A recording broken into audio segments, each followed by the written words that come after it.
Constituição da República Federativa do Brasil. Capítulo 7 da Administração Pública, atividade direcionada ao resguardo da coisa pública, gestão dos bens e interesses públicos, função resultante de um complexo de atribuições imprescindíveis aos fins do Estado. Em sentido formal subjetivo e orgânico, os entes da administração direta e indireta, pelo critério funcional material ou objetivo, entes que desempenham função pública. Seção 1. Disposições gerais. Artigo 37. A administração pública direta e indireta de qualquer dos poderes da União, dos Estados, do Distrito Federal e dos municípios obedecerá aos princípios de legalidade, impessoalidade, tratamento isonômico e vedação à promoção pessoal, moralidade, probidade e boa-fé, publicidade, regra, ampla divulgação aos administrados, e eficiência, redução de custos e rendimento funcional, e, também, ao seguinte, princípios da administração pública, limpe. Os agentes devem fazer apenas o que a lei determina, sob pena de anulação do ato. Súmula vinculante 13, súmulas 14, 346, 473, 636 e 683 todas do STF. Inciso 1. Os cargos,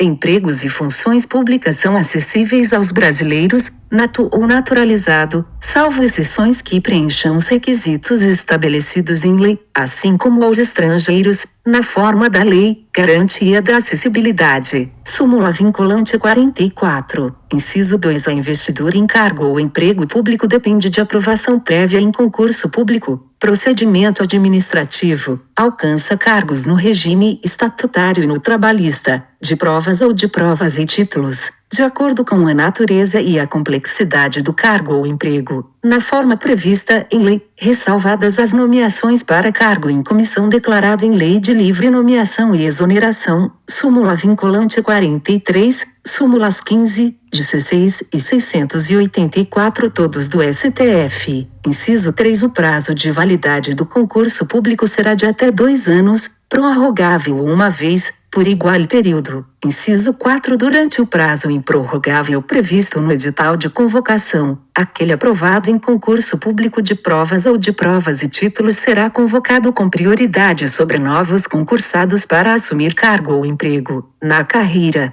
Direito subjetivo à nomeação. Inciso 5. As funções de confiança, exercidas exclusivamente por servidores ocupantes de cargo efetivo, e os cargos em comissão, a serem preenchidos por servidores de carreira nos casos, condições e percentuais mínimos previstos em lei, destinam-se apenas às atribuições de direção, chefia e assessoramento. Inciso 6. É garantido ao servidor público civil o direito à livre associação sindical. Inciso 7. O direito de greve será exercido nos termos e nos limites definidos em lei específica. O exercício do direito de greve é vedado aos policiais civis e a todos os servidores da área da segurança pública. Lei nº 7.783. Inciso 8. A lei reservará percentual dos cargos e empregos públicos para as pessoas portadoras de deficiência e definirá os critérios de sua admissão. Lei nº 13.146 e 7.853. Inciso 9. A lei estabelecerá os casos de contratação por tempo determinado para atender à necessidade temporária de excepcional interesse público. Lei nº 8.745 de 93. Inciso 10. A remuneração dos servidores públicos e o subsídio de que trata o parágrafo 4º do artigo 39 somente poderão ser fixados ou alterados por lei específica, observada a iniciativa privativa em cada caso, assegurada a revisão geral anual, sempre na mesma data e sem distinção de índices. Súmula 679 e 682 do STF. Súmula vinculante 37. Inciso 11. A remuneração e o subsídio dos ocupantes de cargos, funções e empregos públicos da administração direta, autárquica e fundacional, dos membros de qualquer dos poderes da União, dos Estados, do Distrito Federal e dos municípios, dos detentores de mandato eletivo e dos demais agentes políticos e os proventos, pensões ou outra espécie remuneratória, percebidos cumulativamente ou não, incluídas as vantagens pessoais ou de qualquer outra natureza, não poderão exceder o subsídio mensal, em espécie, dos ministros do Supremo Tribunal Federal, aplicando-se como limite, nos municípios, o subsídio do prefeito, e nos estados e no Distrito Federal, o subsídio mensal do governador no âmbito do Poder Executivo, o subsídio dos deputados estaduais e distritais no âmbito do Poder Legislativo e o subsídio dos desembargadores do Tribunal de Justiça, limitado a 90,25% do subsídio mensal, em espécie, dos ministros do Supremo Tribunal Federal, no âmbito do Poder Judiciário, aplicável este limite aos membros do Ministério Público, aos procuradores e aos defensores públicos. Teto remuneratório, verbas de caráter indenizatório não se sujeitam ao teto. Parágrafo 9 e 12. Teto, ministros do STF, subteto dos estados DF, governador, deputados e desembargadores do TJ, subteto único dos municípios, prefeito, subsídio dos vereadores possui regra própria, artigo 29, inciso 6, da CF. Inciso 12. Os vencimentos dos cargos do Poder Legislativo e do Poder Judiciário não poderão ser superiores aos pagos pelo Poder Executivo. Inciso 13. É vedada a vinculação ou equiparação de quaisquer espécies remuneratórias para o efeito de remuneração de pessoal do serviço público. Súmula vinculante 42. Inciso 14. Os acréscimos pecuniários percebidos por servidor público não serão computados nem acumulados para fins de concessão de acréscimos ulteriores. Concessão de novo acréscimo pelo mesmo fundamento deve incidir sobre o vencimento base. Inciso 15. O subsídio e os vencimentos dos ocupantes de cargos e empregos públicos são irredutíveis, ressalvado o disposto nos incisos 11 e 14 deste artigo e nos artigos 39, parágrafo 4º, 150, inciso 2, 153, inciso 3 e 153, parágrafo 2º, inciso 1. Inciso 16. É vedada a acumulação remunerada de cargos públicos, regra, exceto, quando houver compatibilidade de horários, primeiro requisito, observado em qualquer caso disposto no inciso 11, teto remuneratório, A de 2 cargos de professor, B de 1 cargo de professor com outro técnico ou científico, C de 2 cargos ou empregos privativos de profissionais de saúde, com profissões regulamentadas. Inciso 17. A proibição de acumular estende-se a empregos e funções e abrange autarquias, fundações, empresas públicas, sociedades de economia mista, suas subsidiárias, e sociedades controladas, direta ou indiretamente, pelo poder público. Inciso 18. A administração fazendária e seus servidores fiscais terão, dentro de suas áreas de competência e jurisdição, precedência sobre os demais setores administrativos, na forma da lei, precedência da administração fazendária tributária em relação aos outros órgãos e entidades da administração, prioridade na tramitação dos feitos fiscais. Inciso 19. Somente por lei específica poderá ser criada autarquia e autorizada a instituição de empresa pública, de sociedade de economia mista e de fundação, cabendo à lei complementar, neste último caso, definir as áreas de sua atuação. Administração indireta, pessoas jurídicas com personalidade jurídica, criada por descentralização, quando não possui hierarquia,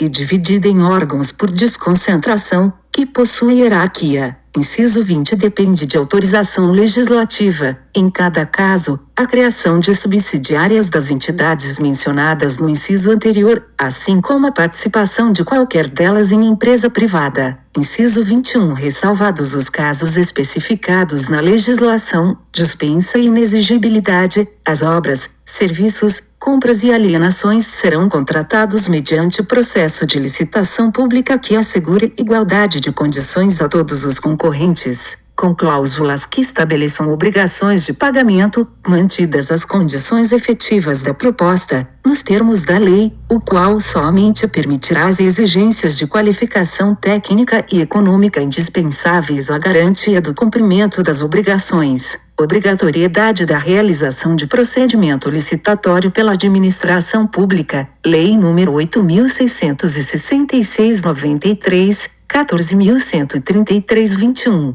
Inciso 22. As administrações tributárias da União, dos Estados, do Distrito Federal e dos municípios, atividades essenciais ao funcionamento do Estado, exercidas por servidores de carreiras específicas, terão recursos prioritários para a realização de suas atividades e atuarão de forma integrada, inclusive com compartilhamento de cadastros e de informações fiscais, na forma da lei ou convênio. Destinação dos recursos orçamentários. Parágrafo 1º. A publicidade dos atos, programas, obras, serviços e campanhas dos órgãos públicos deverá ter caráter educativo, informativo ou de orientação social, dela não podendo constar nomes, símbolos ou imagens que caracterizem promoção pessoal de autoridades ou servidores públicos, princípio da impessoalidade. Parágrafo 2º. A não observância do disposto nos incisos 2 e 3 implicará a nulidade do ato e a punição da autoridade responsável, nos termos da lei. Parágrafo 3º. A lei disciplinará as formas de participação do usuário na administração pública direta e indireta, regulando especialmente a leis nº 13.460/17 e 12.527/11. Inciso 1. As reclamações relativas à prestação dos serviços públicos em geral, asseguradas a manutenção de serviços de atendimento ao usuário e a avaliação periódica, externa e interna, da qualidade dos serviços. Inciso 2. O acesso dos usuários a registros administrativos e a informações sobre atos de governo, observado o disposto no artigo 5º, incisos 10 e 33, acesso à informação, publicidade e transparência. Inciso 3. A disciplina da representação contra o exercício negligente ou abusivo de cargo, emprego ou função na administração pública, ação popular. Parágrafo 4º. Os atos de improbidade administrativa, natureza civil, importaram a suspensão dos direitos políticos, artigo 15, inciso 5, da CF, a perda da função pública, a indisponibilidade dos bens e o ressarcimento ao erário, na forma e gradação previstas em lei, sem prejuízo da ação penal cabível. Princípio da moralidade. Leis nº 8.429/92 e 14.230/21. Parágrafo 5º. A lei estabelecerá os prazos de prescrição para ilícitos praticados por qualquer agente, servidor ou não, que causem prejuízos ao erário, ressalvadas as respectivas ações de ressarcimento, artigo 23 da Lei nº 8.429/92. Parágrafo 6º. As pessoas jurídicas de direito público e as de direito privado prestadoras de serviços públicos, empresas estatais prestadoras de serviços públicos e delegatárias de serviços públicos por permissão, concessão ou autorização, responderão pelos danos que seus agentes, nessa qualidade, causarem a terceiros, usuários e não usuários, responsabilidade objetiva do Estado, conduta, nexo e dano, assegurado o direito de regresso contra o responsável nos casos de dolo ou culpa, responsabilidade subjetiva quanto ao agente público. A responsabilização envolve danos materiais, morais, estéticos. Teoria do risco administrativo é a regra, admite excludentes. Caso fortuito, força maior, fato exclusivo de terceiro e culpa exclusiva da vítima. A teoria do risco integral é aplicada em caso de dano ambiental nuclear, atos terroristas, guerra em aeronaves brasileiras. Se for âmbito privado, será regulado pelo Código Civil, Lei nº 6.453/77. Responsabilidade do Estado por omissão. Deve haver o descumprimento de um dever legal de agir. Parágrafo 7º. A lei disporá sobre os requisitos e as restrições ao ocupante de cargo ou emprego da administração direta e indireta que possibilite o acesso a informações privilegiadas, norma constitucional de eficácia limitada, Lei nº 12.527/11. Artigo 116, incisos 5 e 8, da Lei 8.112. Parágrafo 8º. A autonomia gerencial, orçamentária e financeira dos órgãos e entidades da administração direta e indireta poderá ser ampliada mediante contrato de desempenho, a ser firmado entre seus administradores e o poder público, que tenha por objeto a fixação de metas de desempenho para o órgão ou entidade, cabendo à lei dispor sobre princípio da eficiência, focado no resultado Leus número 13.934-19, 13.019-14, 9.790-99 e 9.637-98, contrato de gestão. Inciso 1. O prazo de duração do contrato. Inciso 2. Os controles e critérios de avaliação de desempenho, direitos, obrigações e responsabilidade dos dirigentes. Inciso 3. A remuneração do pessoal. Parágrafo 9º. O disposto no inciso 11 aplica-se às empresas públicas e às sociedades de economia mista, e suas subsidiárias, que receberem recursos da União, dos Estados, do Distrito Federal ou dos municípios para pagamento de despesas de pessoal ou de custeio em geral, Lei nº 13.303/16,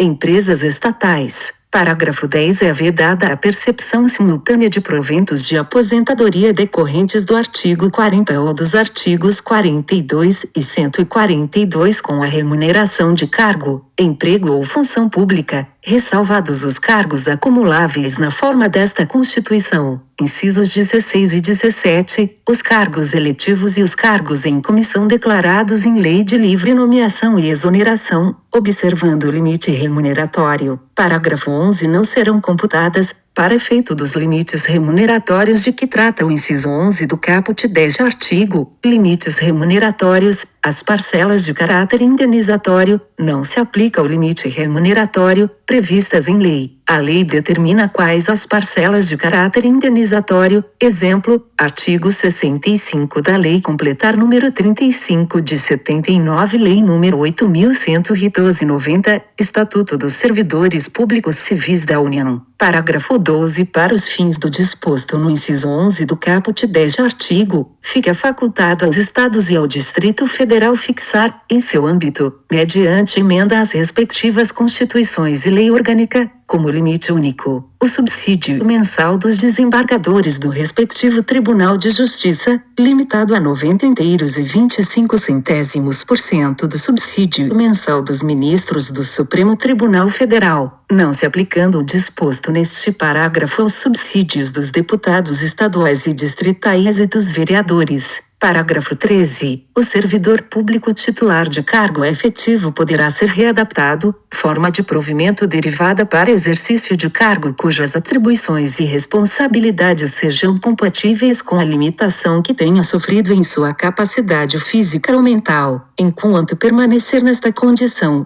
desde que possua habilitação e o nível de escolaridade exigidos para o cargo de destino, mantida a remuneração do cargo de origem, Lei nº 8.112/90, âmbito da União. Essa previsão unifica no âmbito federal, estadual e municipal, norma de eficácia plena, artigo 24 1º e 2º da Lei 8.112/90. Parágrafo 14. A aposentadoria concedida com a utilização de tempo de contribuição decorrente de cargo, emprego ou função pública, inclusive do regime geral de previdência social, acarretará o rompimento do vínculo que gerou o referido tempo de contribuição. Mens legis, evitar custos excessivos às futuras gerações e comprometer o pagamento dos benefícios de aposentados e pensionistas, busca fortalecer a poupança e o desenvolvimento. O tempo de contribuição somente pode ser utilizado uma única vez, inclusive em cargo acumulável. Parágrafo 15. É vedada a completação de aposentadorias de servidores públicos e de pensões por morte a seus dependentes,